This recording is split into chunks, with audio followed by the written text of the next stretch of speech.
In comparison to last year, Brentford aren't having a very good season as right now they're currently in the lower half of the Premier League. It also doesn't help that their star striker Ivan Toney's been suspended for breaking betting rules, leaving them without a prolific goal scorer. Now Thomas Frank has done a brilliant job with Brentford, but now I think it's time for some new management. And that's where I come in, guys, because today I've become the new manager of Brentford with the sole purpose of making them the best team in the world. So this is the starting 11 I've loaded into a Brentford, and I've got to say, on paper it isn't that impressive. One thing I will say though, when you look at the highest rated players in the team, only 3 of them are 30 years old or above, and that definitely bodes well for us. We also don't have to renew that many contracts, and honestly guys, that is a breath of fresh air. There's also a couple of players we can build the team around, like Mikel Damsgaard. He's 22 years old, 75 overall. I've always personally loved using this guy on career mode too. And we've got Brian Mbeumo. He's 23 years old, he's 79 rated, probably the best attacking prospect we've got in the team right now without Ivan Toney, and there's not been one instance where I've not used this guy and he's turned into a monster. So after going through the entire squad, I might have been a little bit harsh initially because this team does have some ballers in it. But we are making a change straight away. We're using the 4-2-3-1 narrow formation. I know I do tend to use this formation quite a lot, but this is literally the perfect formation for Brentford. As for the tactical vision, I'm going for wing play this time because Wissa and Mbeumo are absolutely rapid, and to be honest guys, I don't really trust Maupay in front of goal. And after properly messing around with the team, as far as I'm aware, this is the strongest starting 11 we can field, and to be fair guys, it isn't that bad at all, is it? Now we do have 31 million in our budget for season 1, but because of the rule for this video, we can't spend it in season 1. The rule is I'm allowed a maximum 3 signings per season, and those signings have to come from players who've been promoted from the Championship. And as you guys can see, the Championship campaign is nowhere near done yet. No teams have been promoted as of yet, so for that reason we're not making any signings for season 1. But you guys better believe I'm keeping a close eye on the Championship. I'm really hoping a Leeds United or a Leicester City get promoted because they've got some ballers in their squads. But this is the Brentford squad going into season 1, guys, and I'll be honest with you, I've got absolutely no expectations for what we can accomplish this year. Instead, I'm going to use season 1 to lay the foundations for our future with this club. Who are the players that we can actually build the team around, and who are the players that we got to consider replacing? One way or the other, guys, at the end of season 1, we're going to find out a whole bunch of information that we need to build this team up to the point where we can call them the best team in the world. Well, one thing I found out straight away, we ain't no pushover. We are 10th in the Premier League after season 1. We aren't actually far off the top 6 either. You've got to remember too, we haven't spent a penny on improving this Brentford team, man. We've got a very, very solid future with this squad. And the teams going down are Sheffield United, Burnley and Luton Town. It's kind of like in real life, ain't it? But the teams coming to the Premier League are Leicester City, Southampton automatically, and we're going to have to wait till next season to find out if it's Leeds United, Norwich, Middlesbrough or Watford that got through via the playoffs. Fingers crossed it's Leeds United though, because like I've already said, they've got a lot of good players in that squad.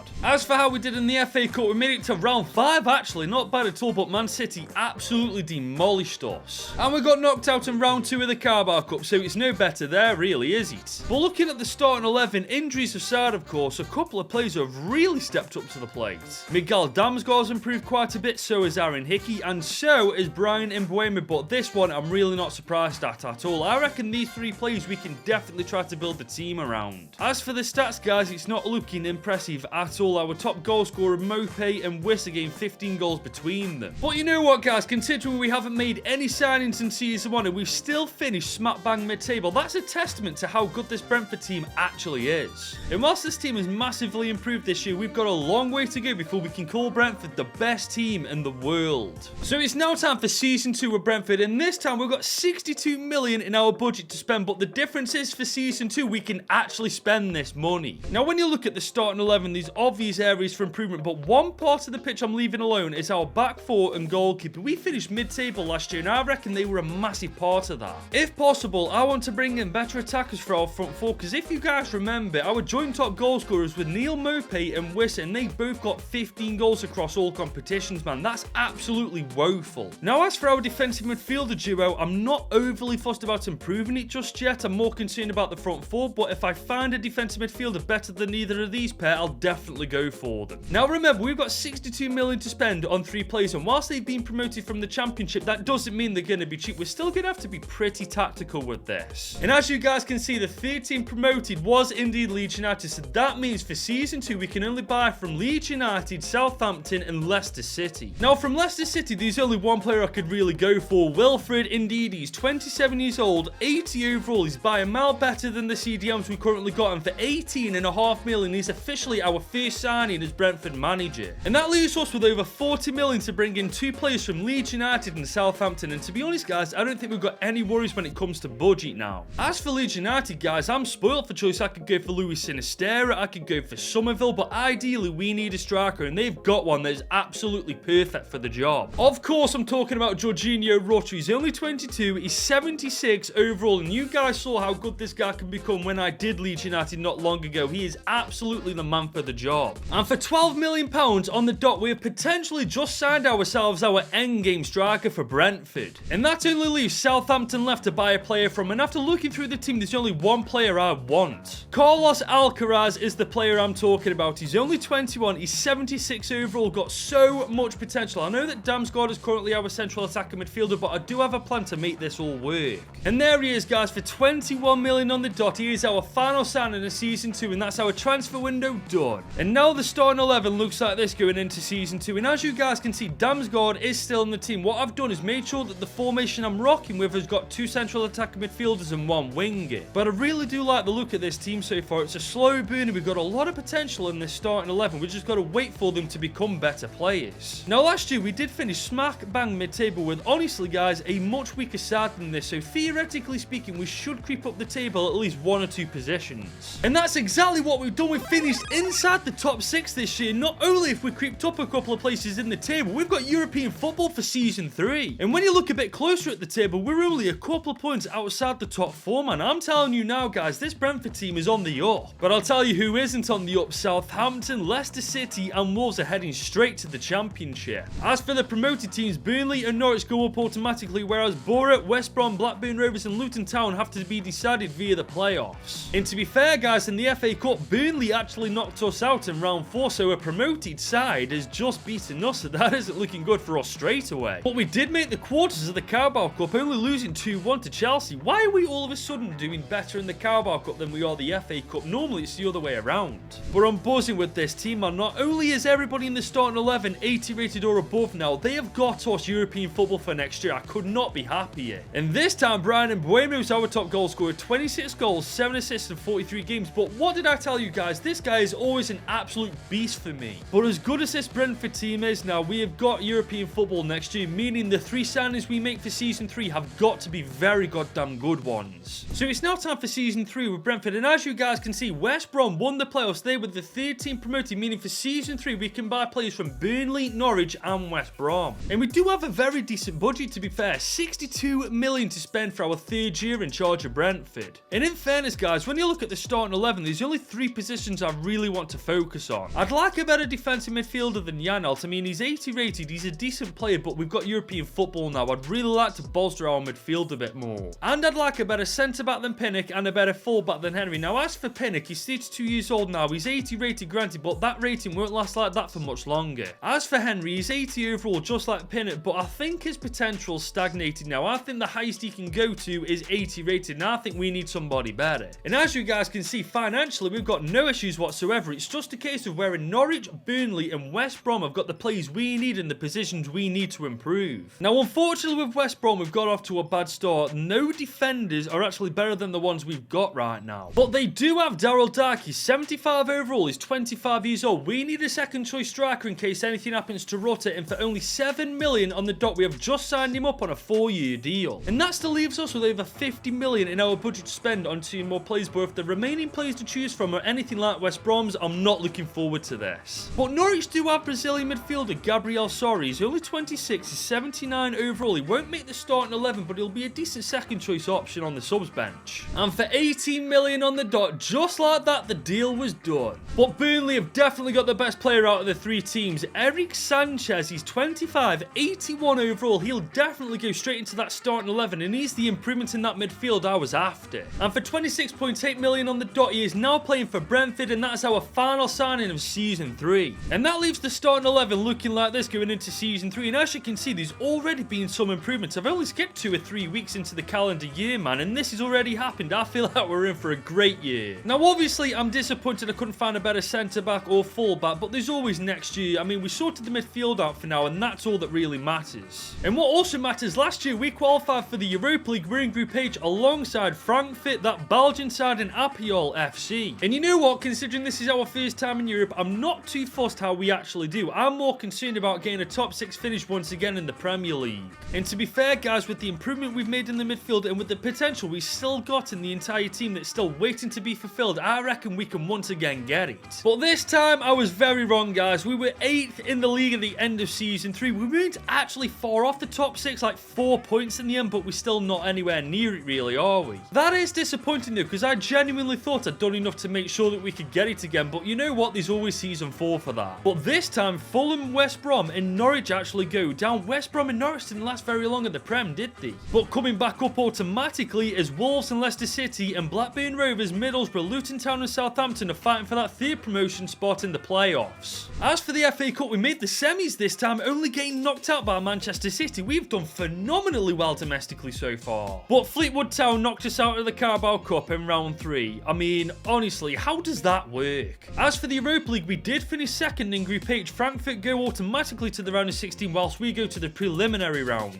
And that's where we just about beat Marseille 3-2 on aggregate. To be fair, guys, Marseille aren't a pushover. If we're beating teams like that, we're looking pretty good. We then beat OGC Nice 3-1 in the round of 16. We then absolutely annihilated Rangers 5-1 in the quarters. And we beat Sevilla 3-2 in the semi-finals. Guys, we're playing Porto in the finals. We could actually pull this off. And that's exactly what we've done. We beat them 6-5 on penalties. We've won our first bit of silverware with Brentford. And it's just dawned on me, because we've won the Premier League, it doesn't matter where we finished in the Prem. We've got qualification to the Champions League now. That's absolutely massive. But as good as this team is right now, there are a couple of positions that are absolutely screaming for improvement for Season 4. But stats-wise, it's been our best season yet. And Buemo, Rutte, Alcaraz, Sanchez, they all knew where the back of that net was this year, didn't they? I can't get over this. Even though we finished 8th in the Prem, we won the Europa League, so we've got Champions League football for Season 4. But like I said, as good as this team is right now, it is not ready to play in the Champions League yet. We've got to hope that the promoted teams coming to the Premier League next season have got some ballers in there that we can nab off them. But before we go any further, if you're enjoying the video so far, make sure you leave this video a big old thumbs up and smash that subscribe button. So it's now time for our 4th year in charge of Brentford, and as you guys can see, behind the scenes, I've been very busy making sure the coaching system is on point. These lot may have a silly amount of potential, but they definitely need help to fulfill it or even to pass it. And this time we've got 84 million to spend on the team to improve it to the point where they're ready for the Champions League. And looking at the starting 11, it's obvious we need a better cam than Damsgaard, a better centre-back than Pinnock, and a better full-back than Henry. Aside from those positions, I'm really happy to leave the rest of the team alone, man, because as far as I'm concerned, they're solid. And as you guys can see, Southampton won the playoffs. They were the 3rd team promoted, which means for this year, we can only buy players from Wolverhampton Wanderers, Leicester City, and Southampton. And we're starting off with a bang with Wolves. Pedro Neto is joining Brentford. He's 26 years old, 83 overall. I know that he's a right winger, but we'll fit him into the team somehow. And for 33.7 million, he's the first signing of Season 4. And that leaves us with 45 million for the remaining 2 signings. And if they're anything like Pedro Neto, we're going to have a very good season. Now, Leicester City have got a decent fullback, guys. Tariq Lamptey, he's 80 overall, 25 years old. I know he's got a lot of potential in FC24, but with his overall being that low, it may have stagnated. But at this point, guys, we've got to take a gamble. And that gamble ended up costing us 22 million on the dot. And here's hoping it's a gamble that was worth taking. And I found a decent centre-back from Southampton. Armal Balakotchap. He's 24 years old and 79 overall. I know he isn't exactly ready to be playing in the Champions League yet, but with Pinnock being as old as he is, we really haven't got another choice. And for 20 million on the dot, we have Sam Balakotchap on a 3-year deal, and that is our transfer window done for Season 4. Which leaves the team looking a little bit like this going into the season ahead. And as you guys can see, I've made a couple of changes. I've moved Alcatraz into the centre of the park, Neto is playing on the wing, and also Lamptey is in the starting 11. My hope is that the front 4 this year can do all the heavy lifting, because let's be honest, our centre-back and left-back are definitely the weakest links in this entire team. And with us being in the Champions League this year, that isn't good. We are in Group H alongside Barcelona, Marseille and Celtic. And to be honest, I do expect us to make the knockouts. We beat Marseille last year, and if we can beat Rangers, we can definitely beat Celtic too. It's out of my hands now though. I've done everything in my power to prepare these boys for Season 4. I just hope that they are ready for it. And it looks like we're ready, guys. We finished third at the end of Season 4, and we've once again qualified for the Champions League. I mean, we were 10 points off Man City, who won the league, but I'm not bothered about that. We have finished inside the top 4. That's fantastic. And this time, Leicester, Bournemouth, and Southampton got relegated. Man, Leicester cannot stay in the Premier League, can they? But this time, Fulham and Watford automatically got promoted to the Premier League, and Stoke City, Middlesbrough, Swansea, and West Brom are fighting it out in the playoffs. But I'm not gonna lie, guys, none of those teams fill me with any hope. As for how we did in the FA Cup, we did make it to round 5, only to get knocked out by bloody Everton. But we've won the Carabao Cup, beating Leicester 2-0 in the final. I can't believe we won the Carabao Cup before we won the bloody FA Cup. As for the Champions League, we did comfortably qualify for the knockouts after finishing second in Group H. That's a decent start. And somehow we knocked PSG out in the round of 16, 4-3 on aggregate. I'm going to be real with you guys. There's no way we should be beating that. But we're still in the competition. We beat Milan in the quarterfinals, 2-1 on aggregate. We could be playing Inter Milan, Real Madrid, Lazio. This is absolutely nuts. I knew it was too good to be true. We lose 2-1 on aggregate to Inter Milan, and they play Real Madrid in the final. But you know what, guys? Considering the fact we should have got knocked out in the round of 16, I will definitely take a semi-final finish. But to be fair, guys, looking at the starting 11, it's not all that surprising anymore to think that we got to the semi-finals. We just need to improve 2 positions, and I reckon we'd actually make the final. In stats-wise, Jorginho Rutter was our top goal scorer, getting 20 goals and 6 assists in 53 games. But my question is, why has Wissa played 45 games, man? I bought Pedro Neto in for that left winger role, not bloody Wissa. Pedro Neto legit only played 18 games, man. He's a crucial part of the team. Why is he not starting over Wissa? But brushing that aside, the important thing is we got top 4 football, meaning we are once again in the Champions League for Season 5. And I think if we can sort out a couple of positions next year, we may have a chance of not only making the semi-finals, we may even get to the final. So it's now our 5th year in charge of Brentford, and we've got just under 125 million to spend this season. And looking at the starting 11, it's obvious where we need to improve it. We need a better midfielder than Ndidi and a better centre-back than Ajer. And considering how well we actually did last year with Ndidi and Ajer still on the team, imagine how much better we could actually do if we improved these positions. And as you can see, Middlesbrough were the 3rd team promoted. They won the playoffs, meaning we can buy from Middlesbrough, Fulham and Watford for Season 5. And it's obvious at this point we've got no financial issues whatsoever. I'm just praying to God that one of those teams at least has a centre-back and a midfielder that we can put into the starting 11. And we finally found a centre-back. Watford have given us Calvin Bassey. He's 27 years old, 81 rated. Granted, it's the same rating as Ajer, but he's a little bit younger. And for 25.8 million, he is now a Brentford player. And Fulham have finally given us a good midfielder. João Palhinha is still for some reason playing for them. He's 31, 85 overall, and his contract's running out, meaning we'll get a bargain for him. And guys, we've just brought an 85 rated player for 30 million on the dot, man. I think we've just had the bargain of the century. And we've still got over 50 million to spend on a Middlesbrough player, and I'm not being funny. If those players are anything like Fulham and Watford, we're in for a treat. But unfortunately, that just isn't the case. No player in Middlesbrough's team is above 80 rated, man. I feel like we just go for the best player they've got and then go from there. And it looks like Isaiah Jones is their best player. He's a 28-year-old, 77 rated winger. I mean, we probably don't need him, but we do have to buy someone from Middlesbrough, and he's the best player they've got. And for 10.9 million, we have officially made him a Brentford player, and that's our transfer window done for Season 5. And now the starting 11 looks like this going into our 5th year with Brentford. And let me tell you something, the signing of João Palhinha alone makes me so much more confident. Obviously, we have Calvin Bassey in the team, and whilst he is the weakest link in the starting 11 by a country mile, he is literally surrounded by quality, so hopefully it doesn't matter too much that he's 81 rated. Now we are once again in the Champions League in Group H this time alongside Real Madrid, Fiorentina and Celtic. And just like last year, guys, I've got no doubt in my mind we're going to make it through to the knockouts. It's just a question of how far into the knockouts we're going to get, because last year we made the semi-final, so who knows what could happen this time. Well, guys, I didn't see this coming. We've won the Premier League with 93 points. We were 19 points clear of Manchester United in 2nd place. But taking a closer look at the table itself, I'm not surprised. We scored 79 goals and only conceded 34. We by a mile got the best goal difference. And this time, Wolves, Watford and Middlesbrough go down to the Championship. I'm telling you now, those 3 teams just cannot stay in the Premier League, can they? But Bournemouth and Leicester City are going back up to the Premier League automatically, with West Brom, Millwall, Blackburn Rovers and Southampton battling it out for that 3rd promotion spot in the playoffs. As for the FA Cup, we made it to the quarterfinals but lost 3-1 to Stockport. I'm not being funny, how the hell has that happened?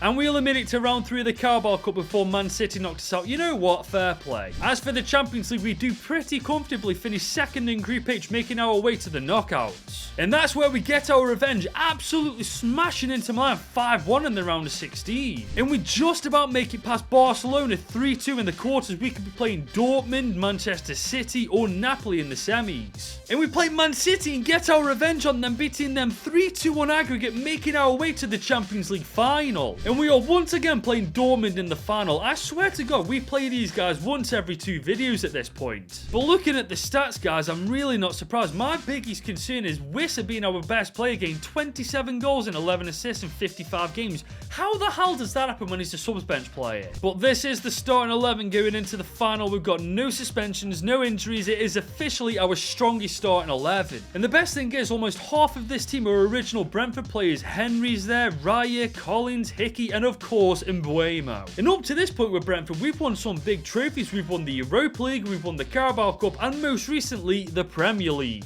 But now we have the opportunity to win Brentford, the biggest trophy you can win at club level. The only thing standing in our way of doing that is Borussia Dortmund. Sanchez is on the ball now. We found João Palhinha. Let's have a crack from distance. Go on. Oh, okay. That's why I don't do that. Here comes Henry on the ball. Oh, I see that run. Oh, that's great defending from Dortmund's fullback. But here we come on the counter-attack. Alcaraz is on the ball. The play we bought way back when from Southampton. He's carrying it forward and he's just ran it out. Fantastic. Jorginho Rota. Oh, that's fantastic. That is absolutely brilliant play from Brentford. Alcaraz on the end of it and we make it 1-0 just like that. All that started with Mbeumo, man. He cut inside, sent Schlotterbeck to the shops. He found Jorginho Rota. Rota found Alcaraz and Alcaraz found the back of the net. Alcaraz is on the ball now. We've got the chance for a counter-attack. This is fantastic. Mbeumo against White. Surely to God, Mbeumo's got the pace over Ben White. Can we find out? I think he's got it, you know. Can we make it 2-0? No, we can't. Here comes Mbeumo once again. He's been running rampant so far in this second half. We're going to cut inside once again, sending Schlotterbeck to the shops. Oh, I think we're going to take it with Mbeumo. That was a missed opportunity for a sweaty goal. Hickey's now on the ball. He's found a little bit of room in behind. Can we dink this back post? Oh, that's gone. Wait, what? What's just happened there? Guys, I genuinely do not have a clue what's just happened here. Is that a handball or something? Okay, Hickey was on the ball here. Bezzabot. Oh, it is a handball as well. That makes so much sense now, come to think of it, because the play just stopped randomly. But can we put it away is the question. Yes, we can. And Mbeumo gets his goal. 82 minutes in. It is 2-0 in the Champions League final. Can we get a third, though? That is the question, because we've just found Pedro Neto. He's in behind the defence. Well, he's not really in behind because Schlotterbeck's hot on his tail. We got Sanchez, Rotte. Can we find someone? And, oh, that's beautiful. And Mbeumo with the third. No, we can't. Kerbal, great save. Dortmund got one last chance for an attack. I don't think it's going to be enough to get them back in the game, though. Can they get it? No, they can't. We're going to send this straight up the pitch. And there is the full-time whistle. Borussia Dortmund once again failed to beat me. We beat them 2-0 in the Champions League final. And we have made Brentford not only the best team in England, we have made them the best team in the world.